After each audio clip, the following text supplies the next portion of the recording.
بسم اللہ الرحمن الرحیم۔ صرف 5 منٹ کا مدرسہ قرآن و حدیث کی روشنی میں 110واں دن 20 ربیع الثانی۔ نمبر 1، اسلامی تاریخ۔ مدینہ منورہ میں اسلام کا پھیلنا۔ مدینہ میں زیادہ تر آبادیاں قبیلہ اوس و خزرج کی تھیں۔ یہ لوگ مشرک اور بت پرست تھے، ان کے ساتھ یہود بھی رہتے تھے۔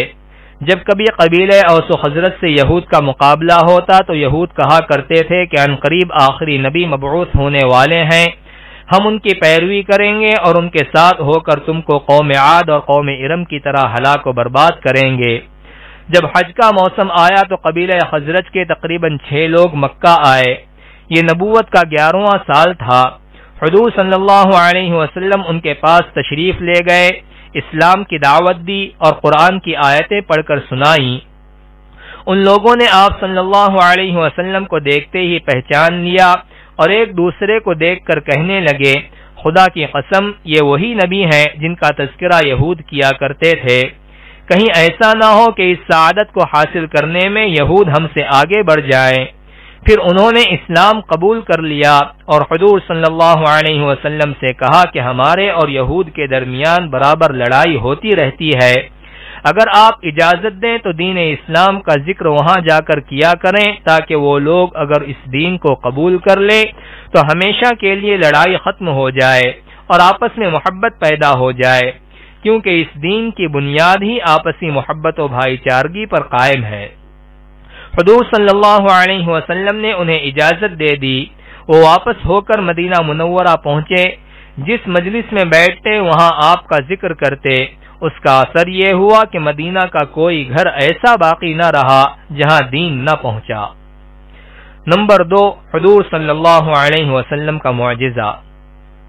عمیر اور صفوان کی سازش کی خبر دینا۔ عمیر بن وہب اور صفوان بن امیہ خانہ کعبہ میں بیٹھ کر بدر کے مقتولین پر رو رہے تھے۔ بالآخر ان دونوں میں پوشیدہ طور پر یہ سازش قرار پائی کہ عمیر مدینہ جا کر آپ صلی اللہ علیہ وسلم کو دھوکے سے قتل کرائے۔ لہذا عمیر اٹھ کر گھر آیا اور تلوار کو زہر میں بجھا کر مدینہ کو چل کھڑا ہوا اور مدینہ پہنچا۔ آپ صلی اللہ علیہ وسلم نے پوچھا، عمیر یہاں کس ارادے سے آئے ہو؟ اس نے کہا کہ اس قیدی کو چھڑانے آیا ہوں۔ آپ صلی اللہ علیہ وسلم نے فرمایا، کیا تم دونوں نے خانہ کعبہ میں بیٹھ کر میرے قتل کی سازش نہیں کی ہے؟ عمیر یہ راز کی بات سن کر سکتے میں پڑ گیا اور بے اختیار بول اٹھا کہ محمد، بے شک آپ خدا کے پیغمبر ہیں۔ خدا کی قسم میرے اور صفوان کے علاوہ کسی تیسرے کو اس معاملے کی خبر نہ تھی۔ پھر عمیر نے کلمہ پڑھا اور آپ صلی اللہ علیہ وسلم نے ان کے قیدی کو چھوڑ دیا۔ نمبر 3، ایک فرض کے بارے میں۔ جنت میں داخلے کے لیے ایمان شرط ہے۔ رسول اللہ صلی اللہ علیہ وسلم نے فرمایا، جس شخص کی موت اس حال میں آئے کہ وہ اللہ تعالی پر اور قیامت کے دن پر ایمان رکھتا ہو تو اس سے کہا جائے گا کہ تم جنت کے 8 دروازوں میں سے جس سے چاہو داخل ہو جاؤ۔ فائدہ: جنت میں جانے کے لیے مرتے وقت دین کی بنیادی باتوں کا عقیدہ رکھنا ضروری ہے۔ نمبر 4، ایک سنت کے بارے میں۔ سفر میں آسانی کی دعا۔ جب سفر میں جانے کا ارادہ کرے تو یہ دعا پڑھے، اللہم طوی لنا الارض وہون علینا السفر۔ ترجمہ: اے اللہ زمین کو ہمارے لیے سمیٹ دے اور اس سفر کو ہم پر آسان کر دے۔ نمبر 5، ایک اہم عمل کی فضیلت۔ اذان کا جواب دینا۔ ایک آدمی نے عرض کیا، یا رسول اللہ، مؤذن حضرات فضیلت میں ہم سے آگے بڑھ گئے۔